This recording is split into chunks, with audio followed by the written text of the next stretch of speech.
بسم اللہ الرحمن الرحیم۔ شیخ سعدی رحمۃ اللہ علیہ اپنی کتاب میں لکھتے ہیں کہ ایک بار فرشتے ان کے خواب میں آتے ہیں اور ان سے کہتے ہیں شیخ صاحب آئے ہم آپ کو جنت اور دوزخ کی سیر کرا لائیں، اور مزید فرماتے ہیں کہ پہلے آپ جنت دیکھنا چاہیں گے یا دوزخ؟ شیخ صاحب تھوڑی دیر سوچتے ہیں اور پھر کہتے ہیں کہ اچھا ٹھیک ہے، پہلے مجھے دوزخ کی سیر کرایا جائے۔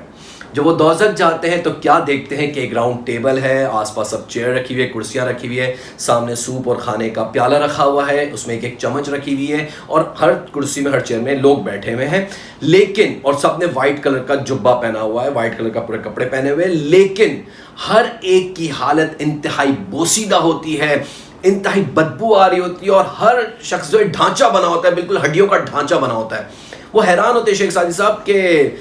پیالے کے اندر کھانا بھی ہے، چمچ بھی ہے، سب کچھ ہے، اور پھر بھی یہ حالت۔ تو غور کرتے ہیں، غور کرنے سے معلوم ہوتا ہے کہ ان میں سے ہر ایک کی جو کہنی ہے، جو ہم کھانا کھاتے ہیں تو ہم جیسے ہاتھ سے کھاتے تو ہم موو کرتے ہیں، اسپون سے کھاتے تو بھی ہم کہنی، ہماری ایلبو ہماری مدد کرتی ہے، ہیلپ کرتی ہے ٹرن کھانا کھانے میں۔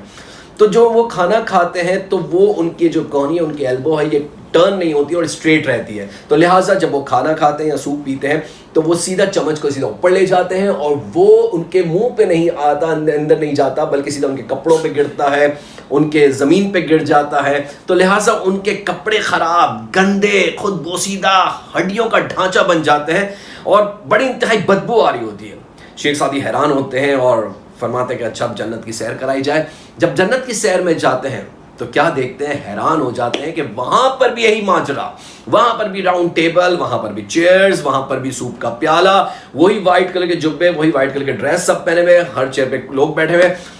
اور ہر کسی کی کوہنی ایلبو نہیں ہوتی، لیکن وہاں پہ ہر کوئی حشاش بشاش پرفیکٹ، بالکل کپڑے بھی صاف ستھرے، نیٹ اینڈ کلین۔ وہ حیران ہو جاتے ہیں کہ آخر ایسی کیا بات ہے کہ وہاں پر بھی یہی ماجرا ہو، یہاں پر بھی یہی، پھر یہ کیوں اتنے اچھے؟ تو جب غور کرتے ہیں تو پتہ چلتا ہے کہ وہ جو لوگ ہیں جن کی ایلبو کہنی نہیں ہوتی، تو وہ کیا کرتے ہیں، وہ سوپ یا کھانا کچھ لیتے ہیں اپنے چمچ سے، تو وہ خود نہیں کھاتے بلکہ اپنے برابر والے کو کھلاتے ہیں، برابر والا اس کے برابر کو، برابر والا اس کے برابر کو، برابر والا اس کے برابر کو۔ تو لہٰذا اس طریقے سے یہ جو دوسروں کی جب مدد کرتے ہیں تو آٹومیٹکلی وہ خود سیٹ ہو جاتے ہیں۔ تو جی ہاں، زندگی کا مقصد بھی یہی ہے کہ ہمیں اوروں کے کام آنا، لوگوں کی مدد کرنا، دوسروں کا خیال رکھنا، اور دوسروں کی زندگی کو آسان کرنا، کیونکہ جو شخص صرف اپنا ہی سوچتا ہے وہ شخص گارنٹی ہے کہ وہ کامیاب ہو ہی نہیں سکتا۔ اشفاق احمد صاحب سے ایک بار انٹرویو لیا جاتا ہے، تو انٹرویو کرنے والا شخص اشفاق احمد صاحب سے پوچھتا ہے کہ سر کوئی زندگی آسان کرنے کی کوئی ٹپ بتائیں۔ تو اشفاق احمد صاحب ہنس کے کہتے ہیں کہ میں تمہیں موت کی آسان ٹپ نہ بتا دوں؟ تو انٹرویو والا کہتا ہے ٹھیک ہے سر وہی بتا دیں۔ تو اشفاق احمد صاحب کہتے ہیں کہ اگر تم موت کو آسان کرنا چاہتے ہو تو جاؤ کسی کی زندگی آسان کر دو۔ جی ہاں، تو دنیا میں آنے کا مقصد بھی ہمارا حقوق اللہ کے ساتھ ساتھ حقوق العباد ہے، یعنی لوگوں کی زندگی کو آسان کرنا، لوگوں کی زندگی میں مدد کرنا۔ اور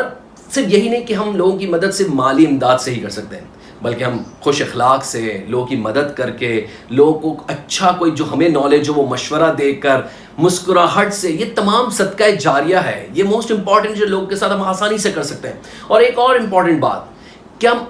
دوسروں کی تو ہم مدد کرتے ہیں، صدقہ جاریہ بھی کرتے ہیں، مگر اپنے ہی گھر میں جو ہمارا اولین فرض ہے، اپنے بیوی بچوں کے ساتھ، اپنے پیرنٹس کے ساتھ، وہ ہم بھول جاتے ہیں۔ اپنے بیوی کو، اپنی وائف کو، اپنی شریک حیات کو ہم آئی لو یو نہیں بولتے، ہم اسے حگ نہیں کرتے، گلے نہیں لگاتے، ہاتھ نہیں پکڑتے۔ ہمارا فرض ہے، فرسٹ امپورٹنٹ، موسٹ امپورٹنٹ ہے۔ اپنے پیرنٹس کے پاس جائیں، ان کو پوچھیں، اپنے بیوی بچوں سے پوچھیں کہ انہوں نے کچھ کھانا کھایا یا نہیں کھایا، ان کی مشورے لیں، ان سے مدد کریں، یا جو بھی ان کے آئیڈیاز ہیں ان کو ایک دوسرے کے ساتھ شیئر کریں، کیونکہ یہ سب موسٹ امپورٹنٹ ہے کہ آپ اپنے گھر والوں کے ساتھ بھی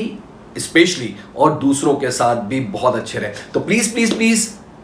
اپنے گھر والوں کے ساتھ، اپنی فیملی کے ساتھ، اپنی شریک حیات کے ساتھ، اپنے پیرنٹس کے ساتھ مسکرا کے، خوش اخلاقی سے، اچھے طریقے سے ان کی زندگی کو آسان بنانے کی کوشش کریں۔ تو یہ میجک ہے، اور پھر دیکھیں اللہ پاک ہماری زندگی اور آخرت کو کیسے آسان بناتے ہیں۔ انشاءاللہ آمین۔ اس امید کے ساتھ کہ پیار، محبت، مسکراہٹ اور ہمت سے گزارے زندگی، جینا اسی کا نام ہے، اسی کو کہتے ہیں زندگی۔ شکریہ۔